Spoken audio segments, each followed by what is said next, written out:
India's premier university lo BTech 100% placements, 100% education loan only in Karnavati University, Ahmedabad. Covid మహమ్మారి మరోసారి ప్రపంచాన్ని వణికించబోతుంది. ఇప్పటికే ఆగ్నేయ ఆసియా దేశాల్లో సింగపూర్, మలేషియా, తైవాన్ లాంటి చోట్ల కేసులు నమోదవడం ప్రారంభమైంది. ఆయా ప్రాంతాల్లో సివియారిటీ కూడా పెరిగింది.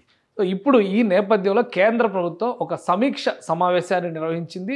జాతీయ స్థాయిలో ఎలాంటి పరిస్థితులు ఉన్నాయి, ముఖ్యంగా వివిధ రాష్ట్రాల్లో ఉన్నటువంటి పరిస్థితులపైన ఫోకస్ పెట్టింది. దాంతో భారతదేశంలో కూడా 257 కోవిడ్ కేసులు నమోదైనట్టుగా సమాచారం వచ్చింది. అంటే దేశ జనాభాతో పోల్చి చూసినప్పుడు ఇది చాలా చిన్న నంబర్గా కనిపించవచ్చు, కానీ హై అలర్ట్కి రెడీ కావాల్సినటువంటి సందర్భంగా కేంద్ర ఆరోగ్య శాఖ భావిస్తుంది. మరి ముఖ్యంగా కుటుంబ సంక్షేమ ఆరోగ్య శాఖ కొన్ని గైడ్లైన్స్ను కూడా వివిధ రాష్ట్రాలకి రిలీజ్ చేసినట్టుగా సమాచారం ఉంది. ఈ కొత్తగా వచ్చినటువంటి కోవిడ్-19 JN.1 వేరియంట్, అసలు దాని విషయం ఏంటో ఒకసారి విశ్లేషించేటువంటి ప్రయత్నం చేద్దాం. ఇది మొత్తం దేశంలో ఇప్పుడు హాంకాంగ్ లాంటి చోట్ల, సింగపూర్ లాంటి చోట్ల ఈ కేసులు చాలా కనిపిస్తున్నాయి. Director general of health services ఇండియాకి సంబంధించి ఒక మీటింగ్ ఆర్గనైజ్ చేసింది. దానిలో వచ్చిన ఇన్ఫర్మేషన్ ప్రకారం సింగపూర్, హాంకాంగ్ లాంటి ప్రదేశాల్లో కొన్ని చోట్ల, అలాగే మలేషియాలో బ్యాంకాక్ కానీ ఇటువంటి ప్రాంతాల్లో ఈ కేసులు నమోదవడం అనేది ప్రారంభమైంది.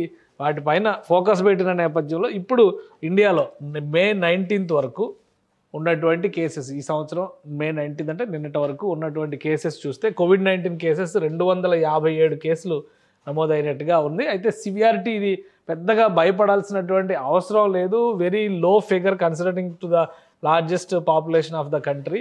సో కాబట్టి ఇప్పుడు అంత సీరియస్గా అవ్వాల్సింది లేదు. కాకపోతే ఏంటంటే జాగ్రత్తలు తీసుకోవాల్సినటువంటి అవసరం కనిపిస్తుంది. ఇంటిగ్రేటెడ్ డిసీజ్ సర్వైలెన్స్ ప్రోగ్రామ్ కింద ICMR తీసుకునేటువంటి యాక్టివిటీ మొత్తాన్ని కూడా మరోసారి యాక్టివేట్ చేయాలని చెప్పని కేంద్ర ప్రభుత్వం మార్గదర్శకాలు జారీ చేస్తే, అయితే కోవిడ్-19 డాష్ బోర్డ్ను కూడా యాక్టివేట్ చేసింది. ఇది గతంలో కోవిడ్-19కి సంబంధించి వ్యాక్సినేషన్, కేసెస్ ఫైల్ అయినటువంటి అంశాలన్నిటితో కలిపి ఉన్నటువంటి డాష్ బోర్డు.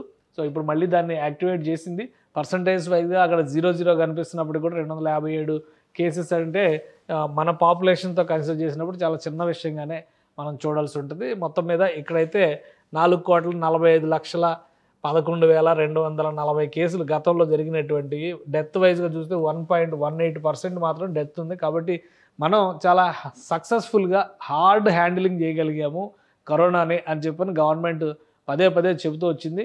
కానీ ఇప్పుడిప్పుడే యాక్టివేట్ అవుతున్నటువంటి కేసుల విషయంలో మాత్రం అప్రమత్తతో ఉండాలి. రాష్ట్రాలకి మార్గదర్శకాలను కూడా జారీ చేసింది. ఆరోగ్య శాఖ స్పెషల్ ఫోకస్ పెట్టాలని చెప్పని సూచించింది.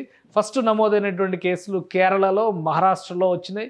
ఆ తర్వాత కొన్ని రాష్ట్రాలు అంటే ఢిల్లీ, ఉత్తరప్రదేశ్లో కూడా 1-2 కేసులు నమోదైనాయి. మిగతా రాష్ట్రాలన్నీ కూడా అప్రమత్తం కావాల్సినటువంటి అవసరం ఉంది. ఇప్పుడు కోవిడ్-19 JN.1 ఈ వేరియంట్ వస్తుంది. ఈ వేరియంట్ కూడా కొంచెం స్ప్రెడ్ అనేది చాలా ఫాస్ట్గా ఉంటుంది. రికవరీ పాసిబిలిటీస్ కూడా 70% పైనే ఉన్నాయని చెప్పని వైద్య నిపుణులు చెబుతున్నారు. అయినప్పటికీ కూడా మన దేశ జనాభా దృష్ట్యా ఒకవేళ స్ప్రెడ్ కనుక మరింత వేగంగా జరిగితే, వేగంగా విస్తరిస్తే చాలా ఇబ్బందులు ఎదురయ్యేటువంటి అవకాశం ఉంటుంది. కాబట్టి ఇప్పుడే తక్షణమే కేంద్ర ఆరోగ్య శాఖ అప్రమత్తమైంది. రాష్ట్రాలకి మార్గదర్శకాలు జారీ చేసింది. కేసులు 257 మాత్రమే అయినప్పటికీ కూడా ఎవరికి వారు వ్యక్తిగత జాగ్రత్తలు తీసుకోవాల్సినటువంటి అవసరం ఉందని సూచిస్తోంది. కోవిడ్ సందర్భంలో ఎలా అయితే ఉన్నామంటే ఇమ్మీడియట్గా సోషల్ డిస్టెన్స్ అనేటువంటి కాన్సెప్ట్ రాకపోయినా కానీ మినిమం జాగ్రత్తలు అంటే ఎప్పటికప్పుడు చేతుల్ని శుభ్రపరచుకోవడం కానీ, అలానే తాగేటువంటి నీళ్ళ విషయంలో జాగ్రత్తలు తీసుకోవడం కానీ, జలుబు దగ్గు లాంటివి వచ్చినప్పుడు మరింత అప్రమత్తంగా ఉండడం, మాస్క్ ధరించేటువంటి, జనసమూహాల మధ్యలోకి వెళ్ళేటప్పుడు మాస్క్ ధరించడం, ఇవన్నీ కూడా అలవాటుగా మార్చుకోవాల్సినటువంటి పరిస్థితి ఉంది ప్రస్తుతానికి అని డైరెక్షన్స్ ఇచ్చారు. కేసులు నమోదైనటువంటి ముఖ్యంగా మెట్రో సిటీస్ ఉన్నటువంటి ప్రదేశాల్లో, జనసమ్మర్దం ఎక్కువగా ఉండేటువంటి ప్రదేశాల్లో స్వీయ నియంత్రణ, స్వీయ రక్షణకు సంబంధించినటువంటి జాగ్రత్తలు తీసుకోవాల్సిన అవసరం ఉందని కేంద్ర ఆరోగ్య శాఖ చెబుతోంది. సో కోవిడ్-19 మరోసారి వస్తుందంటే కూడా అందరి కాళ్ళల్లో వణుకు మొదలైనటువంటి పరిస్థితి మనం ఆల్రెడీ 2020లో చూసాం. జనాల పరిస్థితి ఏ విధంగా ఉంది.